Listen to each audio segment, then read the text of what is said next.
Latest ആയിട്ട് നോക്കിക്കഴിഞ്ഞാൽ സായിയൊക്കെ ഉണ്ടെങ്കിൽ രേണുസുധിയുടെ വീട്ടിൽ ചെന്ന് ഒരു AC ഒക്കെ വെച്ച് കൊടുത്തിട്ടുണ്ടായിരുന്നു. അതാണ് ഇപ്പോൾ ഭയങ്കര വൈറലായിട്ട് ചർച്ചയായിട്ട് പോയിക്കൊണ്ടേയിരിക്കുന്നത്. ഒരുപാട് വട്ടമുണ്ട് ഈ സായി തന്നെ ഇതെനിക്ക് രേണുസുധിയെക്കുറിച്ച് ഭയങ്കര മോശമായിട്ടുള്ള രീതിയിലൊക്കെ പറഞ്ഞിട്ടുള്ളതാണ്. അതുകൊണ്ട് തന്നെ ഇങ്ങനത്തെ ഉള്ള സിറ്റുവേഷൻ വന്നപ്പോഴത്തേക്ക് സായി ഉണ്ടെങ്കിൽ വന്നിട്ട് AC കാര്യങ്ങളൊക്കെ വെച്ച് കൊടുത്തിട്ടുണ്ടായിരുന്നു. ഇതേ സമയത്തുണ്ടെങ്കിൽ ഒരുപാട് പേര് വേറൊരാളുടെ പേര് ചോദിക്കുന്ന ആരാന്ന് വെച്ചാൽ കിച്ചുവിൻ്റെ കാര്യമാണ്.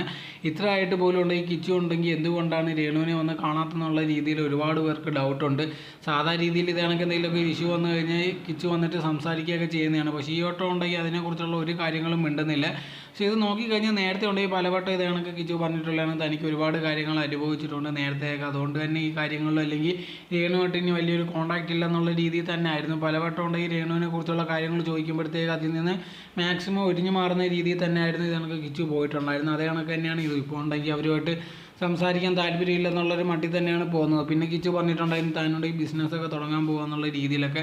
ചിലപ്പോൾ അതിൻ്റെ കാര്യമായിരിക്കും. എന്നാൽ പോലും ഉണ്ടെങ്കിൽ ആൾക്കാർ പറയുന്ന ഒരു കാര്യം എന്ന് പറഞ്ഞാൽ ഇത് അത്ര ശരിയായിട്ടുള്ളൊരു കാര്യമല്ല. എന്ത് പ്രശ്നം ഉണ്ടെന്ന് പറഞ്ഞാൽ പോലും ഇത്രയും നാളുണ്ടെങ്കിൽ കിച്ചുവിനെ നോക്കിയ ഒരാൾ തന്നെയാണ്. അപ്പോഴത്തേക്കും ഇത്രയും ഒരു പ്രശ്നം വന്നിട്ട് പോലും ചെന്ന് കാണാത്ത അത്ര ശരിയായിട്ടുള്ള കാര്യമല്ലെന്നായിരുന്നു ഇത് കണക്ക് ഒരുപാട് ആൾക്കാർ പറയുന്നത്.